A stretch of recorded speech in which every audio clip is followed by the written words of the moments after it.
So, hello again.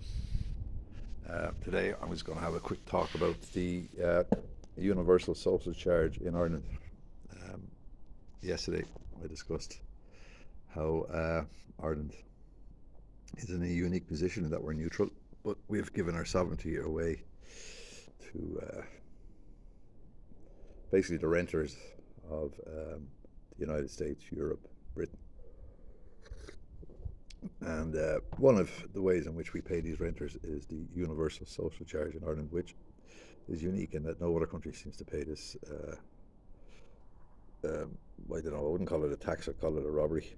Um, so, what is it? Well, in 2010, it was introduced into Ireland on the back of the so called financial crisis. And how it works is 2 to 4% of your income, depending on what you earn, on top of your tax, goes to pay off our outstanding loans to the IMF and Europe and all this malarkey. Roughly every year they take in about 4 to 5 billion euro. So it's been going now for 14 years. So that's mm, about 50, 60 billion has been paid. So 50 to 60 billion has been paid to foreign holdings, foreign banks, basically. For what? Um, for one bank that went bust in Ireland, a public bank, not a private bank or a government bank. And apparently we had to pay that back, which is utter, of course, rubbish. It's just a way of paying the renters, the same renters who are now in severe trouble uh, with the collapse of the petrodollar and the collapse of the rules-based order. And what I want to explain is that in Ireland, we are a very hard-working country, and a lot, a lot of our money, I would say nearly 60, 70% of our money, is being sucked out of our pockets, basically, to pay the renters of the United States, Britain, and the rich families of Europe. And for example, I mean, every year we have to give the European Union 4 billion. 4 billion we have to give them for what? Nothing. And so basically, that's just in direct taxes. So we have to give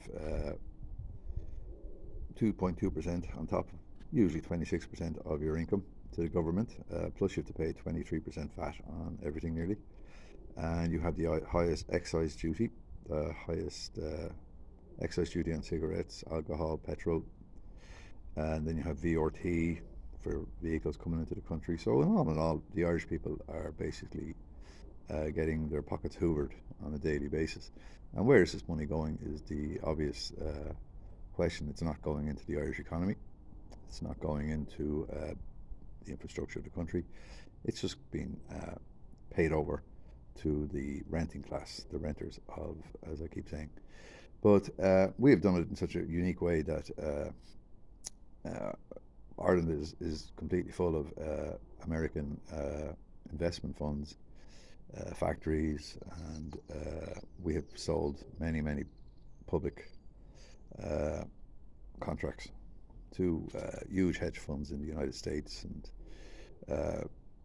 for example, car clamping companies, most of them are owned by investment funds, usually working for some sort of like Boston Police pension fund or something. So all the profits are sucked out of the country. Anything that's given away privately, you can be more or less guaranteed that it's an American or British or French corporation. And for example, we have deregulated our electricity here in that we have only one company that actually supplies electricity, which is the state-funded electricity company.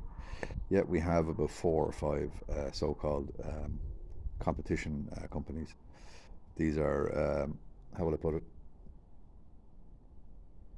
companies that don't supply the electricity. Basically, they just have been given permission to screw everybody in Ireland. Most of these companies, then again, are owned by French or American, and they offer nothing. They just have been given a share of the market. So it's another example of money being hoovered out of the Irish economy.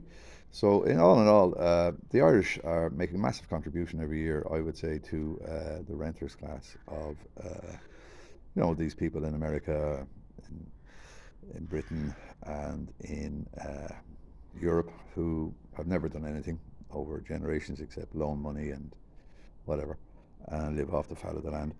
And today I just want to highlight how much we actually,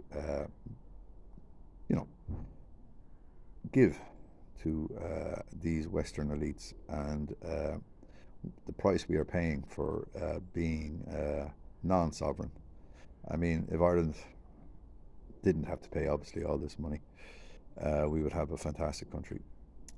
Instead, we have a country on the brink of collapse, due once again to the renters class. This bringing in of foreign workers and migrants, not workers, is once again for the migrant classes, because these people have to get accommodation, and the government pay the accommodation, and the government pay a private company to give the accommodation. And of course, who are these private companies?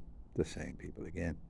So it's just more and more ratcheting up since 2010 to keep the renter classes in pocket. So, for example, in 2010, everybody was doing well. The renters weren't doing well. Everyone could afford a house. Everyone was buying a house. But the renters decided that's enough, and they needed more money, because they had to think of the future, obviously, for themselves. And so in 2010 and 2008, we had the so-called financial crash, which anybody would tell you is, has been a disaster financially for people who bought houses in most countries. And we continue in Ireland to be hit every couple of years. Like, we already have a climate crisis now, apparently, where our money is going to a carbon tax. So that's another money for the renters. And of course, now we have the crisis. We had the COVID pandemic crisis, which was another, how would one put it, tax on us. How did that money be sucked out of the country? Very simple. How much should we pay for so-called vaccines? How much? And how much did we pay for PPPs, these supposed protecting suits to private companies, without anybody looking at invoices? Billions went out the window, of course, to that.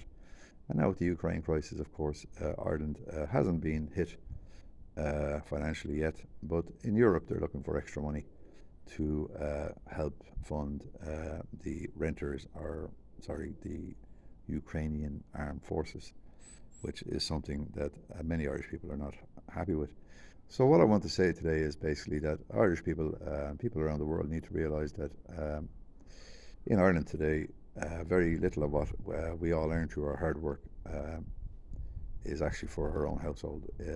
70% of it, I would imagine, is given away every year. So roughly 60 to 70 billion, maybe 100 billion we pay into these renters. And from a population of 5 billion, that's not bad. So the return on investment by the Americans in Ireland, and the British and the Europeans, has been fantastic.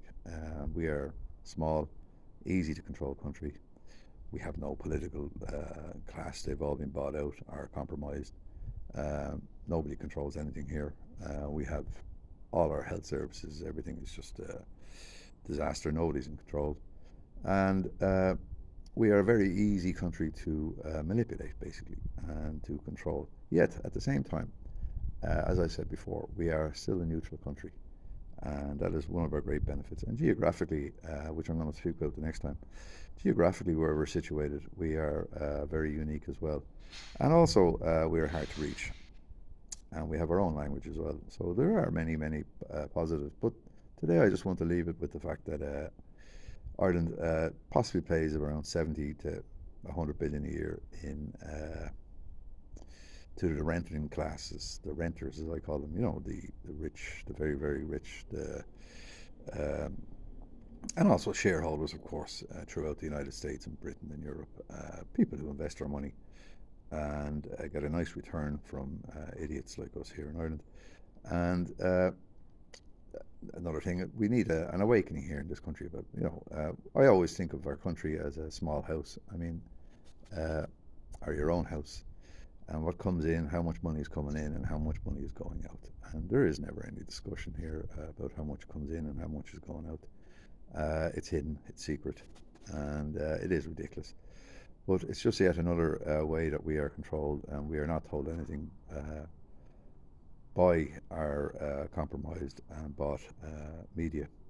So going forward in the next few videos, I'm going to look at solutions, because everything I watch on YouTube, you know, is usually about highlighting this problem and highlighting that problem, and you get sick and tired of watching most of these things about how do you fix this and how do you fix that. And I have some solutions. They're not very you know,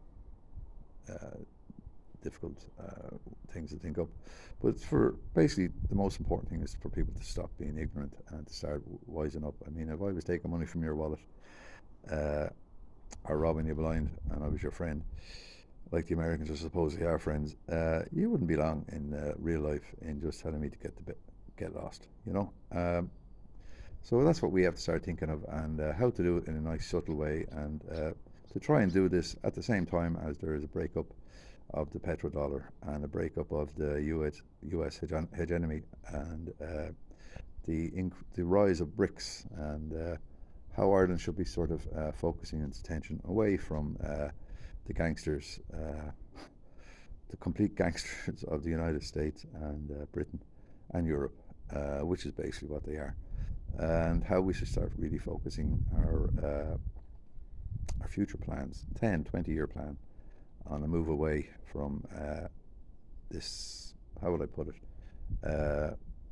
terrible episode, which has been most of my life, and how we can really, really, really forge a new identity for the century and break away, be our own boss, and you know, get rid of all the renters from this country. So in the next video or two, I'm going to start discussing these ways, very simple ways how we could do that, and also to talk about today, Julian Assange was freed by the renters, as I would call them, the same people, and got on a plane and has to plead guilty, and everyone's delighted, yet at the same time, why are they doing that? Is it for Biden? Who knows? But it is good news. Is it an awakening of, you know, some sort of moral turnaround? Not a chance. These are lunatics. All they're interested in is where they get their next dollar. So sometimes you might have good news, but at the end of the day, we get a few crumbs of good news. For people in the global world, we think that's great that Julian's been freed, but realistically, it's not going to make much difference. He'd probably be gagged, and if he writes anything again, he'd probably be shot or poisoned. And he's gone to Australia, which is completely gaga country. And but all I can say is thank you, Julian Assange, for what you've done, because you did open my eyes back 10, 14 years ago to what I suspected. I suspected for a long time. And even when I saw what you did, I was so not sure. But I fully believe everything you've done and written. I've read a lot about you since. But if you're watching my video, Julian, look after yourself.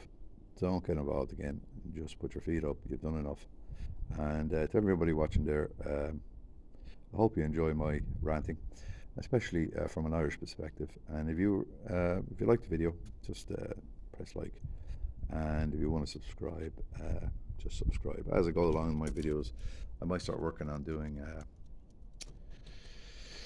different angles and stuff, and putting in backgrounds. But at the beginning of this now, I'm just going to sit out in the back and talk in a progressive way about how the Irish perception, how the Irish can get out of the situation we're in and work with the world and build a better world.